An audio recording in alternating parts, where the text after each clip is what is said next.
who helped Chris, gave him his first job when things were not as good as things could be. And the two of them raised that yoga studio up to where it is, and all of you know how wonderful that studio is.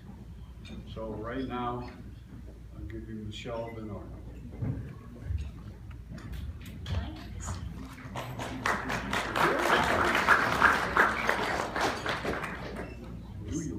Yeah.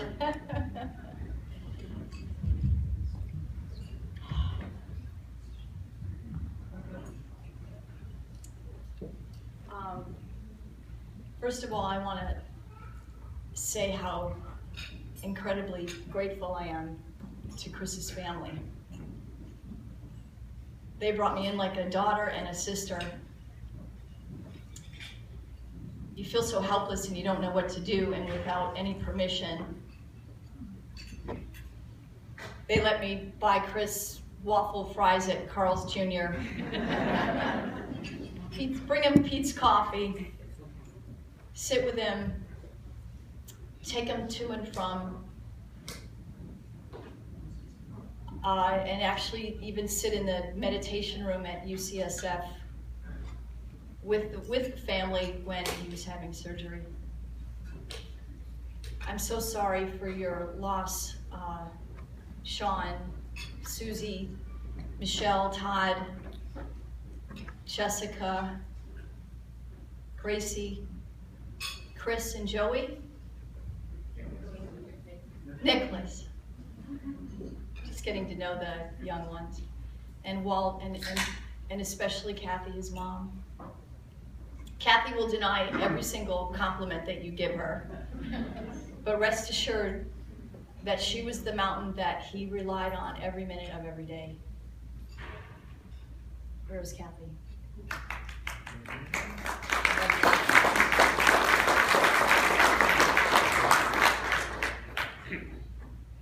This was originally 20 minutes.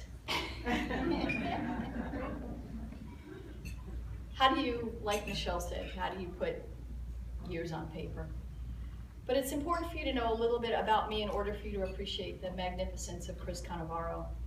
My mother died in 1998. She was very young when she was diagnosed with a rapid case of Alzheimer's. Losing her tossed me into a spiritual abyss, and I wrestled with what to do with my life, given the gifts that I opened up to in the process of watching her pass. I was pretty determined to honor this new realm of appreciation that I had come to have for life, really knowing that we are here but a short time. In that time, I started yoga, and it was in my practice that I realized that it was this that could unite the wisdom of the more enlightened human being that I had become with the external attributes that had come to define me as a businesswoman. It was the perfect marriage. So combining great examples and templates I had learned from several mentors, and with bulldog faith and perseverance, BYSJ, Bikram Yoga San Jose, opened in 2003. For those of you not familiar with Bikram Yoga, it's comprised of 26 poses that are completed in an hour and a half in a room that's hot, severely hot. About 105 degrees with upwards of 800. I can't believe I said it. Feels like that, I guess. Oh, that was a Freudian slip right there. With upwards of about 45 to 55% humidity. It sounds ridiculous, but once you start, you can't stop. In my 14 years of teaching, the results for most everyone in their own way, in their own fashion, in the privacy of their own experience, changes their life and for the better. Physically, mentally, spiritually. There's really not much work to do to receive your own miracle on this path of enlightenment. Just show up and do your best. October 5th, October 2005, I recall getting an email from someone that I had heard was taking yoga and interested in doing work trade. His verbiage was more sophisticated, so I could tell he was an adult. I remember telling him that this was good, but let's have you do the yoga for 3 months and see how it goes. We had trained many volunteers only to find that they had such a hard time with the yoga and volunteering that they quit both, the volunteering and the yoga, and we were back to square one. So I came in the next day only to see Chris behind the desk taking transactions, giving out towels, helping members set up in the room, and then handing me a list of things we needed to buy for the studio. Toilet paper, peppermint patties. And I remember just standing there dumbfounded with this smirk on my face, knowing that this guy didn't listen to anything that I had said. And I loved it. I absolutely loved it. Chris was instantly a breath of fresh air. Right away, I wanted to trust him. He just kept showing up, so bright, happy to offer advice and insight into the business. He was funny and lighthearted. We decided to take the year together and piece by piece hand over more aspects of the business. I had no idea of Chris's past. But over the course of the first year, Chris felt compelled to share with me his struggles from the past. And at times I felt like he was confessing. And while his desire to hold integrity was appreciated, for me, his performance rating was only on what I had seen and felt. He had impeccable standards, constantly cleaning, sweeping, organizing, polishing, studying, handling, calling, and learning to the point of knowing something even better than the manufacturer did. He was there every day, all day, 10 hours a day. It was tough to get him to take a day off. You'd find him on the roof down the street talking to PG&E, the security folks, and of course, always behind the desk where he was most comfortable, talking to new and regular members, his friends. He was the perfect maitre d', knowledgeable, charming, and full of humor. And no task was too small. We used to wash our own towels, and the poor washer and dryer would break a lot. Chris would cart over those wet, dirty towels to the laundromat across the way and bring them back ready to fold. He never backed down from snaking a drain, replacing filters, cleaning those huge mirrors each afternoon if it meant that you could have a good class and a good experience. Chris was not the easiest person to work with, though. He once told me early on that he had never been friends with any of his bosses. And I recall saying, well, I'm not surprised because you're doing everything in your power to make me not like you. This is the kicker. He told me that he wanted to learn how.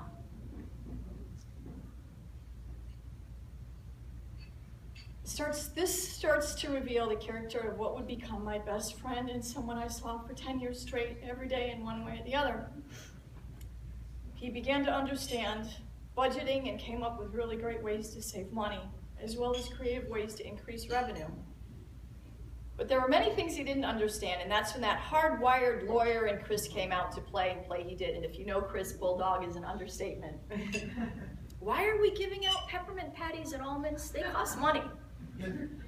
Why do we offer tampons and razors for free? Nobody cares. Why did they get a free towel their first time? Do we really need fresh flowers? Why can't we buy plants and use fake flowers? And here's the one that really got him. What's a feng shui master again?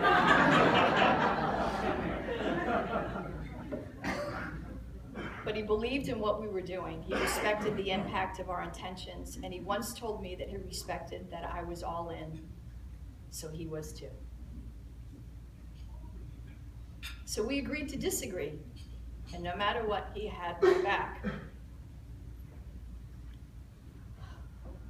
His commitment to me and to BYSJ led to the changes we needed to make that I was incapable of seeing.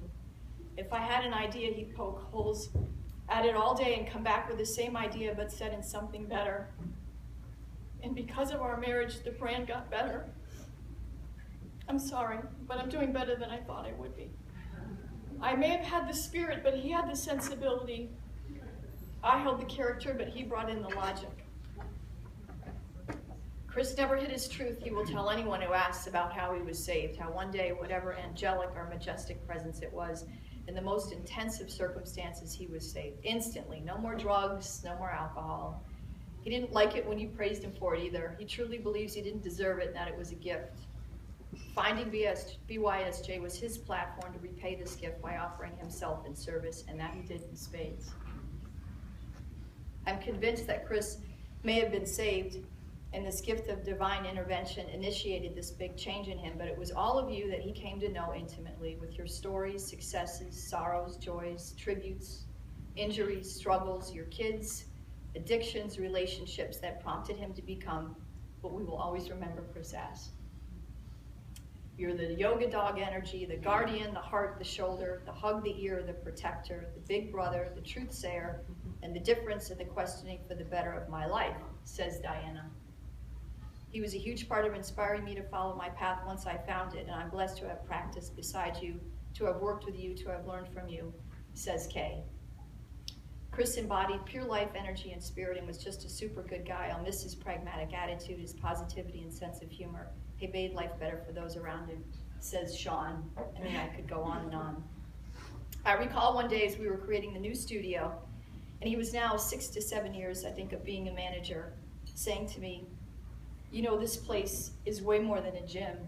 It heals people. It took 3 years from envisioning a bigger studio to actually opening our new home, January 2012, and it took much time and money. Chris, in his beautiful loyalty, besides the great ideas he contributed in making this such a special home, sat with me one day and said, if you want to go for it, I'm in. This was his famous saying, let's throw the hat over the fence and then the process will figure out how to go get it. The studio may be my vision, but it's his creation. He owns every aspect of that space and has it so dialed in for your comfort and for mine. He honored my special nuances, and I honored his common sense about how things should be set up. It was the perfect illustration of what our relationship had become. Amazing partners and devoted friends.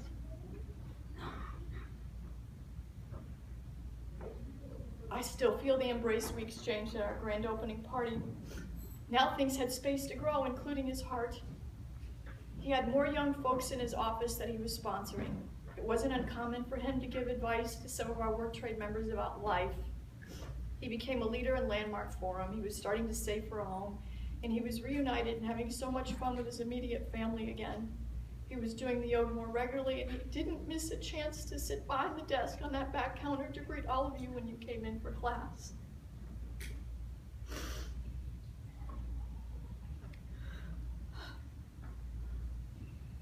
August 5th, 2013, it was a little after 11, and I got a strange call from Good Samaritan Hospital about a John Doe they had discovered was a Chris Cannavaro.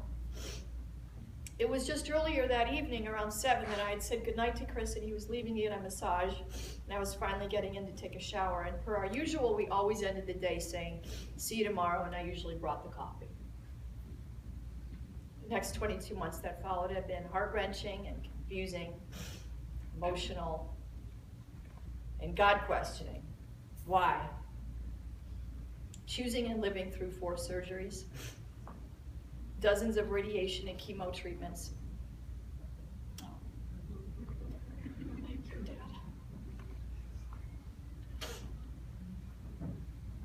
Dad. Chris never complained about his condition. He held his hope and dignity. He would be back doing what he so loved.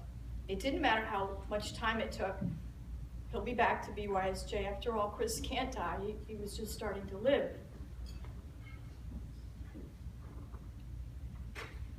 Over the 12 years, it's not unusual for BYSJ to host parties, as celebrating is a big thing we do with our anniversaries, our challenges, new babies, and accomplishments. But life also brings sorrow, and we are naive to think we can overlook the tall task it takes to face that too. How awful and how beautiful to have our Chris be the highest of teachers in bringing us this lesson on what to do with something we know nothing about and want nothing to do with. Dying, it's just too painful.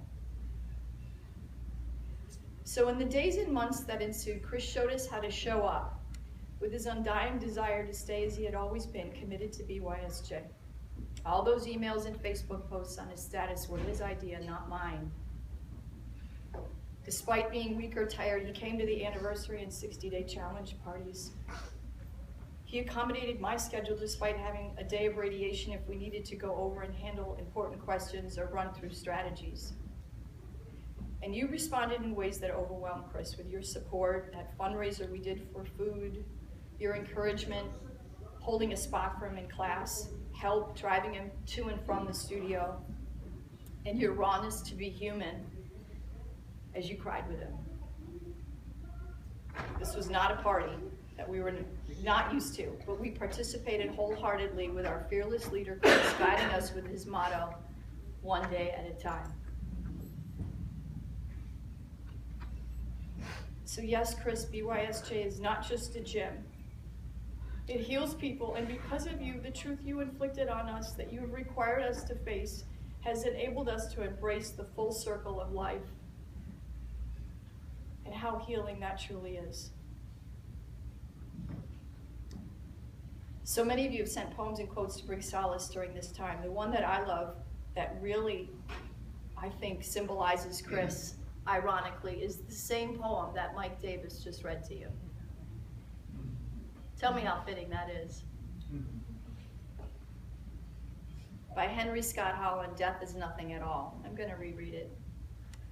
I have only slipped away into the next room. I am I and you are you. Whatever we were to each other, that we are still.